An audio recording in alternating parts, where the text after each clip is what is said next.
Hello friends, स्वागत है आपका अपने चैनल स्टडी बिहार में। तो आप लोग कैसे हैं? आई होप आप लोग अच्छे होंगे। तो आज की इस वीडियो में हम लोग जानेंगे कि कक्षा 10वीं के संस्कृत अध्याय 3 आलस कथा। आलस कथा से ऑब्जेक्टिव क्वेश्चनों का भंडार, महत्वपूर्ण ऑब्जेक्टिव क्वेश्चन के बारे में जानेंगे। इस चैप्टर से मैं 40 ऑब्जेक्टिव क्वेश्चन का विश्लेषण कर बनाया हूं, इसलिए वीडियो को अंत तक देखिएगा ताकि इन सभी क्वेश्चनों का जवाब कैसे दिया जाएगा, किस प्रकार से परीक्षा में पूछा जाएगा, तो किस प्रकार से हम ऑप्शन देकर जवाब आसानी से देंगे, इन सभी पॉइंट पर मैं विश्लेषण कर आपको बताऊंगा। अगर आप मैट्रिक परीक्षा की तैयारी करना चाहते हैं और मैट्रिक में अच्छा से अच्छा रिजल्ट, बेहतर से बेहतर रिजल्ट लाना चाहते हैं, तो स्टडी बिहार फैमिली से जुड़े, चैनल को सब्सक्राइब कर बेल आइकन इंप्रेस कर दें ताकि आगे आने वाले वीडियो का अपडेट आपको मिलता रहे।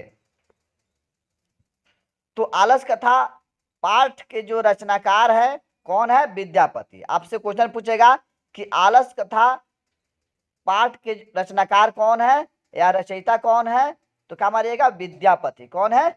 विद्यापति। उसके बाद आलस कथा संकलित है।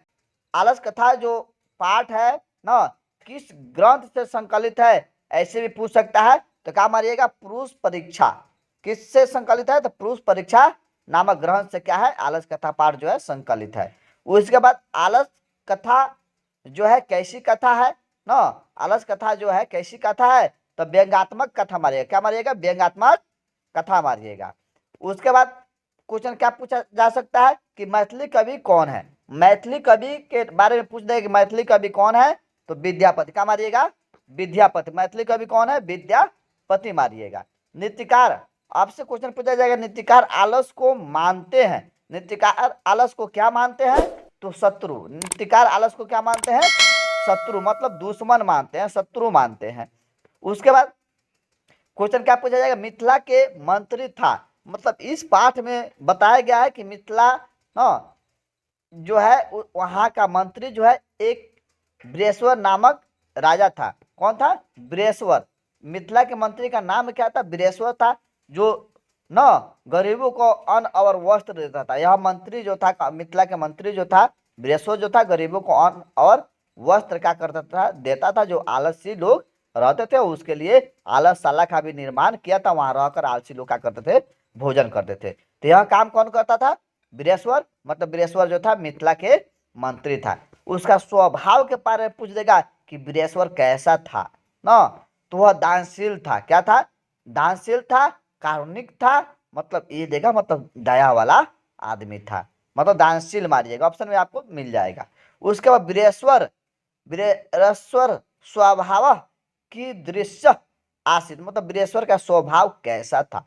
इस संस्कृत में क्वेश्चन दिया गया है, बृहस्वर स्वभाव की दृश्य आसित, मतलब बृहस्वर का स्वभाव जो था कैसा था, तो स्वभाव दानशील था, कारुणिक था, मतलब दयाशील था। ऐसे भी आप ऑप्शन में यही दिया रहेगा, दानशील या कारुणिक दिया रहता है, तो यह ऑप्शन में आप मार दीजिएगा। उसके बाद वास्तविक आलसियों की संख्या है, मतलब आलसियों लोगों को यह जो था बृहस्पति जो था नित्य प्रतिदिन क्या करता था? भोजन और वस्त्र देता था। तो वहां वास्तविक आलसियों की संख्या 4 ही था, लेकिन बनावटी आलसी धूर्त लोग जो थे बनावटी आलसी बनकर भोजन कर रहे थे। तो आलसियों की पहचान करने के लिए इन्होंने क्या किया? आलसशाला में आग लगवा दिया था ना, तो सब लोग भाग गए और उस घर में आलसशाला में कितने लोग मच गए थे? 4 लोग मच गए थे। वहीं चारों लोग जो थे वास्तविक आलसी माने गए हैं ना। तो आपसे क्वेश्चन क्या पूछेगा? वास्तविक आलसियों की संख्या पूछ देगा कि कितनी है, तो 4 मारिएगा। वास्तविक आलसियों की संख्या कितनी है? 4 है। सबसे बड़ा शत्रु, सबसे बड़ा शत्रु क्या है? मनुष्य का सबसे बड़ा शत्रु जो है क्या है? दुश्मन जो है क्या है? आलस्य है। आलस्य दिया रहेगा चाहे आलस्य दिया रहेगा, सबसे बड़ा शत्रु क्या है? आलस्य। उसके बाद भूख लगने पर भी कुछ नहीं करते हैं, मतलब आपसे क्वेश्चन पूछे कौन लोग जो है भूख लगने पर भी कुछ नहीं करते हैं, कमाना नहीं चाहते हैं, मेहनत करना नहीं चाहते हैं, तो आलसी लोग। क्या मारिएगा? आलसी। उसके बाद आलसशाला में आग लगाई गई। आलसशाला में आग लगाई गई ना, आलसशाला में आग क्यों लगाई गई? क्वेश्चन क्या पूछेगा? आलसशाला में आग क्यों लगाई गई? तो आलसियों की पहचान के लिए। आलस साला में मतलब वास्तविक आलसी चार थे और बहुत सारे लोग आलसी के मतलब बनावटी आलसी बनकर भोजन करने लगे, तो वह न तो वीरेश्वर को कुछ मतलब महसूस हुआ कि कुछ लोग जो है नकली आलसी मतलब बनावटी आलसी बनकर न भोजन कर रहे हैं। तो इसलिए इसलिए उन्होंने क्या किया, आलस साला के कर्मचारियों को सबके सो जाने पर क्या क्या कहा कि जब सब लोग सो जाएंगे तो आलस साला के कर्मचारी को ऑर्डर दिया कि उसमें क्या करना, आग लगा देना।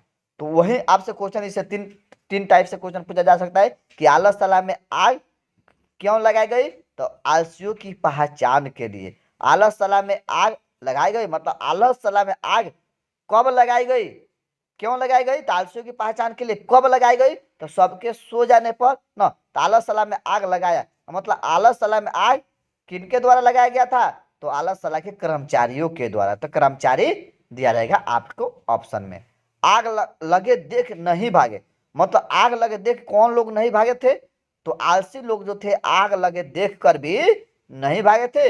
आग लगा तो उन लोगों को महसूस हो गया, पहला आलसी को पता चल गया कि क्या है न, तो लगा सब अपने में चारों आलसी अपने में बात विचार करने। तो आग लगे देख नहीं भागे, कौन लोग नहीं भागे, आलसी लोग जो थे आग लगने देख कर भी नहीं भागे। उसके बाद आग लगे देख पलायन हो गया, आग लगे देख कौन लोग भाग गए, तो धूर्त लोग। धूर्त लोग जो थे आग लगे देख कर पलायन हो गए। धूर्त लोग किससे कहा गया, जो बनावटी आलसी बनकर न भोजन कर रहे थे।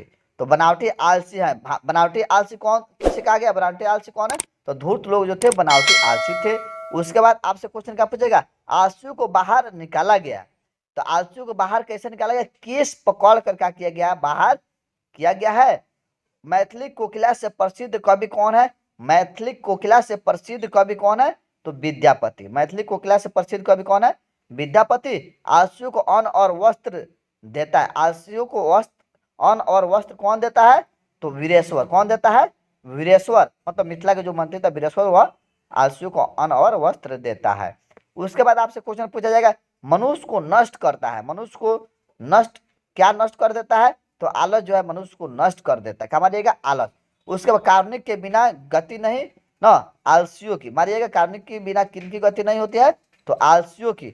उसके बाद आलस कथा पाठ में दोष का वर्णन, आलस कथा पाठ में किन दोषों का वर्णन किया गया है, तो आलस का, किसका कौन सा दोष का वर्णन किया गया है, तो आलस का। उसके बाद आलस कथा पाठ में महत्व का वर्णन है, तो आलस कथा पाठ में जो है ना किन गुणों के महत्व का वर्णन किया गया है, किनकी गुणों का वर्णन किया गया है, तो मानव के गुण का वर्णन किया गया है। गरीबों और अनाथों को प्रतिदिन भोजन कराते थे, प्रतिदिन भोजन कौन कराता था, तो वीरेश्वर। उसके बाद अहो कथमय कोलाहल उक्ति है, अहो कथमय कोलाहल उक्ति जो है किनकी है, तो पहले आलसी की। मतलब आग जब घर में लग जाता है तो चारों आलसी एक दूसरे से बातचीत करने लगे हैं। तो जब आग लग जाता है तो आवाज आने लगती है, तो पहला आलसी कहता है कि अहो कथमय और कोलाहलम न, मतलब अरे हल्ला कैसा। वो क्या कहा कि हल्ला यह कैसा है, तो किसने कहा था यह हल्ला कैसा है, तो पहले आलसी ने। जैसे यहाँ देखिए 27 नंबर क्वेश्चन कर रहा है, अरे हल्ला कैसा किसने बोला, अरे हल्ला कैसा यह उक्ति किसने बोला था, तो प्रथम पुरुष दिया रहेगा या प्रथम आलसी दिया रहेगा। उसके बाद दूसरा जब यह कहता है कि हल्ला कैसा, तो दूसरा आलसी क्या सोचता है, क्या बोलता है, कहता है कि लगता है इस घर में आग लग गई है, लगता है इस घर में आग लग गई है। तो पहला कहता है कि हल्ला कैसा, तो दूसरा आलसी बोलता है कि लगता है कि इस घर में आग लग गई है, तो लगता है इस घर में आग लग गई है कहा, किसने कहा था, तो द्वितीय पुरुष या दूसरे आलसी ने, दूसरे आलसी ने। अब तीसरा क्या कहता है, तीसरा कहता है कोई धार्मिक पुरुष नहीं है, कहा कोई धार्मिक पुरुष न, कहता है तीसरा आलसी क्या कहता है कि कोई धार्मिक पुरुष न नहीं है जो इस आग पे न पानी और भीजे वस्त्र डाल दे और आग बुझ जाए और हम लोग बच जाए न। तो वही कहता है कोई धार्मिक पुरुष नहीं न, किसने कहा, तो तीसरे पुरुष ने कहा कि कोई धार्मिक पुरुष जो आएगा और इस आग पर कंबल न भीजे वस्त्र और पानी डालेगा तो बुझ जाएगा, तो हम लोग ऐसे बच जाएंगे, लेकिन भागा नहीं। और चौथे आलसी जो था, चौथा आलसी क्या करे, अरे वाचाला कितना बोलते हो, कहा अरे वाचवाला मतलब तुम लोग क्यों इतना बोलते हो ना, चुपचाप रहो। यह किसने कहा था? तो चतुर्थ आरथी ने कहा बकवास बंद करो, तुम लोग बकवास क्यों कर रहे हो ना। तो किसने कहा था?